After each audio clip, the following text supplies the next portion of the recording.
Chapter 6. Top of the world, Ma. I ditched the whole paper route on Wednesday and didn't try to hide it. I walked outside, took the papers, threw them away, and then walked back into the house and slept on the basement couch. A few hours later, the newspaper inspector appeared and told my mother that the newspapers were all over the alley. "He didn't even try to hide them," he said. "He just threw them everywhere. I've never seen anything like this before." "You're a snitch," I said. "Last week you didn't even inspect the paper route." He looked puzzled and then asked, "What did you call me?" "Nothing." I said. "Ma'am, we'll have to get someone else for the route. Your son's not ready for a job yet." Mom was peeved and said, "Go to your bedroom." "Oh, well." I thought. I didn't care about having to go to my bedroom because I was getting used to it. I watched from the window as the newspaper inspector ran around the alley grabbing newspapers, most likely trying to keep his job. As he closed in on one, the wind picked it up and blew it away, and I muttered in a low voice, "Ma'am, we must get someone else for the route." "Oh, no." I countered in a shrill voice. "Anything but that." He looked at me in the window, and I faked a roaring laugh so he could see it, and proclaimed, "I bet you get fired for this one." He stared at me in disbelief, and I grinned and shot him the middle finger. I hated the newspaper inspector because he didn't do his job. He should have been inspecting the route delivery.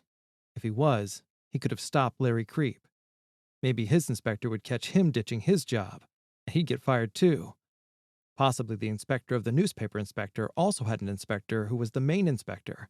I hoped he got fired too. Suddenly, my father's face came to mind because Dad was the main inspector in my family, and he'd be home for dinner soon. After a while, I became super scared because something terrible was about to happen, and I began hoping I'd only get whacked with the short hairbrush. Mom hadn't performed the deed yet, so my dad would dish it out, and hopefully he wouldn't ground me because Mom would have to listen to me moan about wanting to go out. Perhaps if he jailed me, it would be like sentencing her too. I watched a gangster film called White Heat during our previous prison term together, and when my mom came into the room, I'd leap on the living room chair with my arms straight up and yell, "On top of the world, Ma!" just like Jimmy Cagney in the movie. Mom laughed, and that was all I needed. I kept it up the rest of the afternoon, driving her crazy. When my father came home that night, I heard them whispering in their bedroom, and then he said I could go out the next day. Maybe that tactic would work again. I sighed heavily, opened the bedroom door, and saw my mother washing dishes at the sink. "Mom, can I at least come out of the bedroom?" I asked. "No.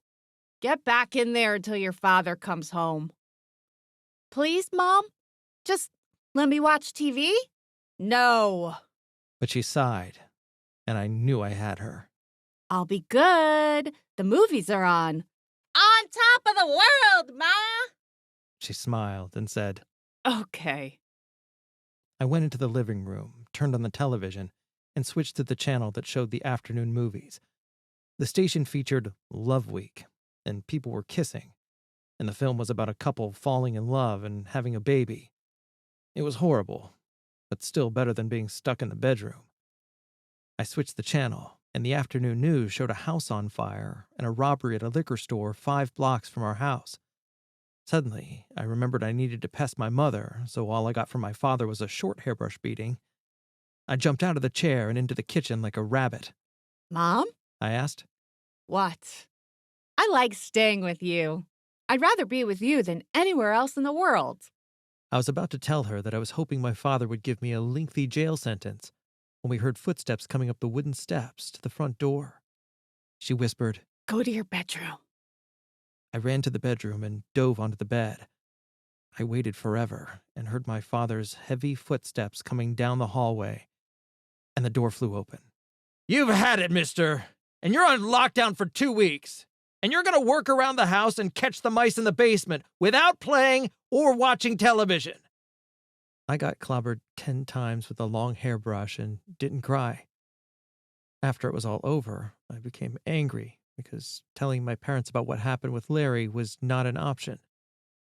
And then I thought about getting nasty and burning Creep's house down.